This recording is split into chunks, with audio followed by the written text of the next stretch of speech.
Welcome to Next, brought to you by ContentLabs. I'm Zelena Khan, your host, with a brand new set of guests to educate, motivate, and hopefully inspire you in and out of the workplace.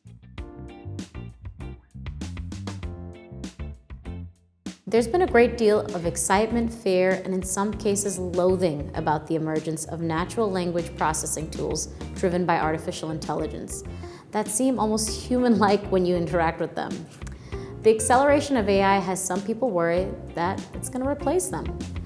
I've lost count on the number of times I've been told artificial intelligence is going to take all of our jobs. However, I've seen quite the opposite with me and my team of creatives. We've been able to deliver more content at a faster speed for any budget. The time we saved has allowed us to push the creative envelope. And who knows, by the end of this episode, you just might find yourself a friend in AI with your next project. Today, we'll explore the world of AI and content marketing with none other than Dana Weber, Global Director of Client Services at TPT Digital, and one of my personal favorite TransPerfect peeps. Dana, welcome. Hi, always a pleasure. Look at us being two ladies sitting on a couch. But I feel like I'm on a Barbara Walters episode. I love it.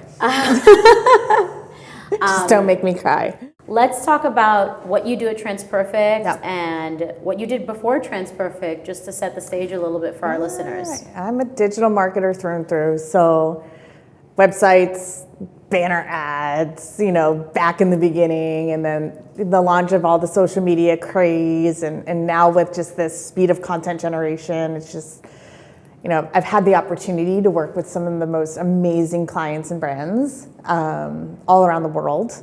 And I was a client of TransPerfect for a very long time, and had the opportunity to come bring that experience and expertise from the agency side and the client side in-house and help scale and shape our global programs. Let's go back a little bit and let's talk about your first interaction with AI and when it started emerging. What were you noticing in the digital marketing space? And I guess I want the tea. I want to know, what were people saying about it? Yeah. And how have you seen that evolve since then? I was thinking about this over the weekend, and AI is not new, right? So I think about what is AI and then what is marketing with AI. And I'm trying to separate that when I'm talking with clients and talking with my team, because AI has been around for a very long time. My first memory of anything AI was when IBM Watson was a contestant on Jeopardy and beat the Jeopardy champions. Yes. That's AI, right? Yes. Alexa, I'm going to make some people's phones go off. Siri, using those voice assistants on your phone. That's AI. I think about when we first got those voice assistants and we tell Siri we want things and we tell Alexa to buy things for us. And that behavior is common now. But at the beginning, this hype around, oh my God, my phone's listening to me and my phone's doing these things and the ads are following me around the internet, started to scare people. And now people are very comfortable with that. So what's new with AI right now is you can use it, right? So before, we only had the opportunity to interact with something that was there for us. It's like going to a vending machine, right? But now we get to control what goes into the vending machine with the generative AI. And that to me has been the biggest difference and what's all the craze. What's been really cool to see is the speed at which people are starting to use things like ChatGPT or DALL-E. OpenAI being the main language, if you will. They reached 1 million users in 2 months. It took Instagram to get 1 million users in 2 years. And then the adoption rate of all other popular technologies are talking years. So you just think even the speed of adoption or use compared to anything else, that's just telling of what's next. So my first interactions, thought IBM was super cool with Watson. We do have IBM Weather Company's head of data and analytics joining us at GL Next as a speaker. Dana, you just mentioned GL Next. Yes. Why don't you tell the listeners a little bit about what GL Next is? It's in New York this year, by the way. So GL Next, as you know, is our annual industry conference, bringing together thought leaders and other experts in areas like marketing, areas like technology, like life sciences, and even legal, just sharing what's working for them in a safe community of our clients, our partners, and other people in the industry. So to be in New York, September 21st and 22nd. Yeah, it's one of my favorite events at TransPerfect. The speaker's always amazing, and I always leave with knowledge, right? Like some sort of trendy thing, something related to the future. So it's a lovely time. So back to AI. Speaking of the future, when you look at the stats, companies, IT teams, DevOps teams, they're all investing in AI more than any other thing right now, right? What are your thoughts on balancing this integration of AI into business? When you think about the human touch, or when you think about the tasks and job loss and all these emotions. It really just comes down to knowledge, I think, first, and then an understanding of not what to use AI for, but how to integrate it into what you're already doing. When I think about the adoption and the investments people are making, it's really anything that's helping with speed, efficiency, and productivity. So you think about the speed at which you can move through some of those generation processes. That's where, at least clients that I speak to now, are seeing value. The apprehension is around ownership, right? And ownership rights, so imagery being one of them. The whole time I was listening to you talk, I kept thinking about like my high school computer teacher. Let's talk about it. No, and what I remember her saying I hope was, I'm not a high school teacher. and it's like computer class. Yes. Think about computer class. I don't know what they call it now, but one of the things she used to say was, technology can be your best friend or your worst enemy, right? And when you think about ownership and, you read articles reading about like AI hallucinations, right? I love that term, by the way.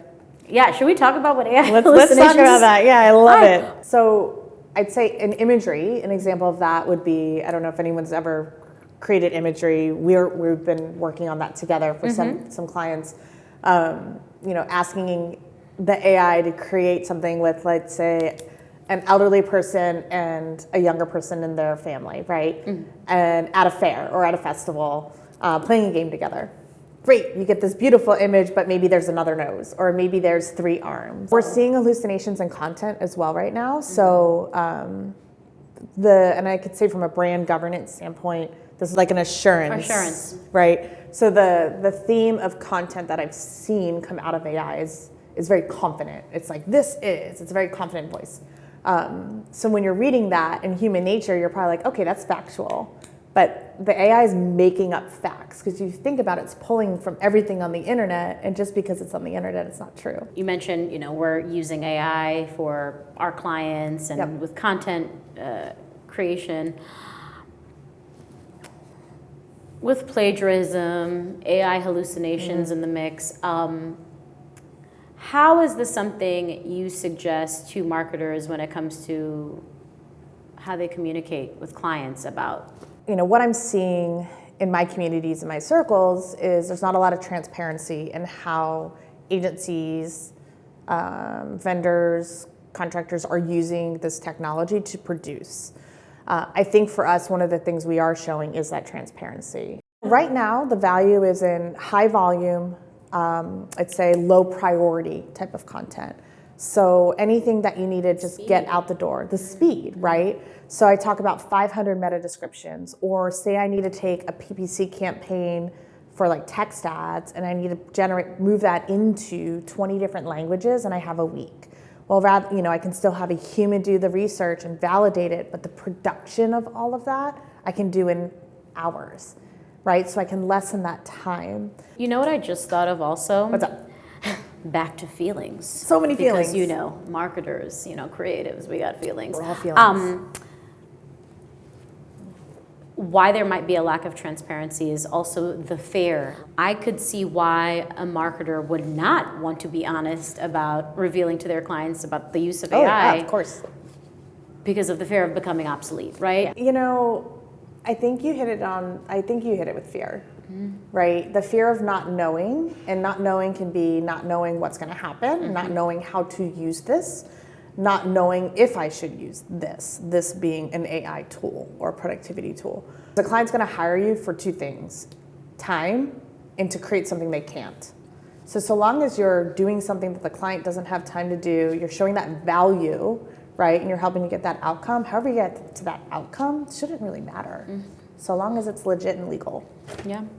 Can you tell us a little bit about how TransPerfect is using AI with some of its clients? I can. Right now, we are using AI for a few things that I just shared with you to speed up processes and workflows. So anywhere we can enhance automation on our own processes.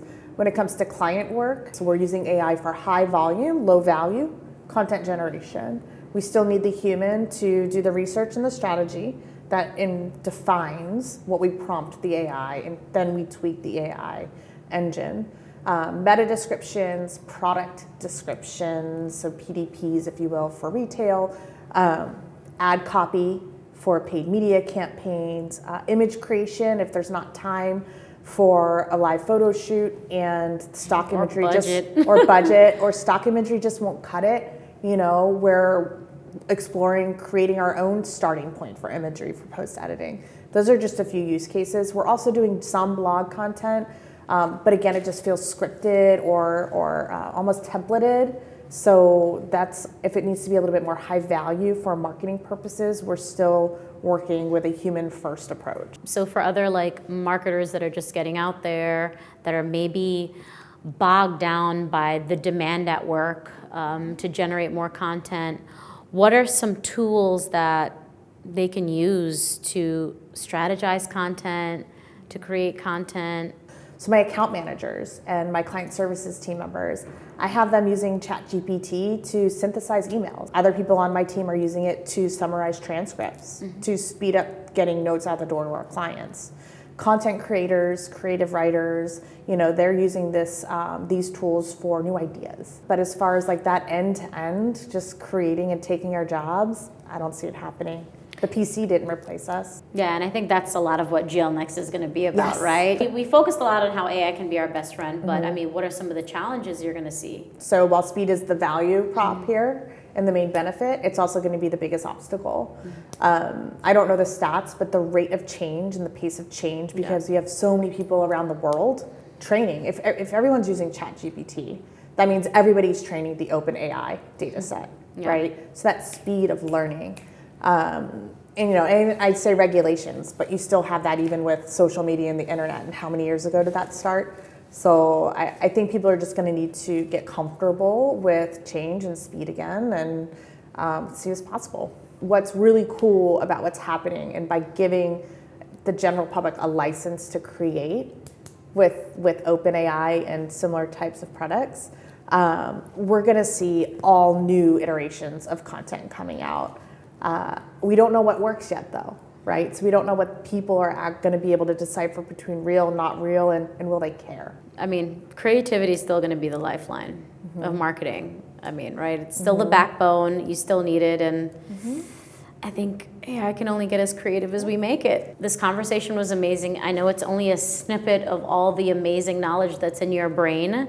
And we will definitely be having you back on. But if anyone wants to learn a little bit about you, the work that you're doing with TPT Digital, how can they find you?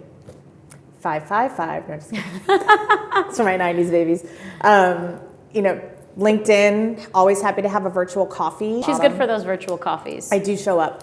You know, the TPT Digital website has content about how we're approaching this topic, and we will be updating that regularly. But reach out and connect. And you'll be at GL Next in New York. I'll be at GL Next in New York, so come on by, say hello. But if it's not me, somebody on my team, you know, we're more than happy to just, again, pull back the curtain, talk about how we're exploring, you know, this new wave of content creation, and yeah. Thanks again, Dana, and thanks to all of you for joining us. While AI continues to make its mark on our day-to-day lives, I think many of the feelings swirling around are just misplaced. Once harnessed, AI-driven chatbots can enhance and extend your abilities as a marketer. You'll probably quickly lose your fear of the unknown and begin to use it to your benefit, from speeding up content creation to enhancing client workflows to meet these increasing demands. As we've seen, it's not just about efficiency, it's about delivering a personalized, relevant experience to your audience. What a beautiful marketing world it would be if we could focus our creative energies on high-value tasks while letting the technology handle the heavy and mundane ones. Stay tuned for more exciting insights and discussions in our upcoming episodes. And don't forget to follow and subscribe for the latest news from Next. Thanks for listening. See you next time. If you made it to the end of this episode, thank you for listening. Make sure you hit the like button and follow us wherever you get your podcasts. If you have a question, comment, or suggestion, we'd love to hear from you. Email us at nextpodcast@transperfect.com or visit our website at nextpodcast.transperfect.com. Support for this podcast comes from TransPerfect, a family of companies providing language and technology solutions for global business.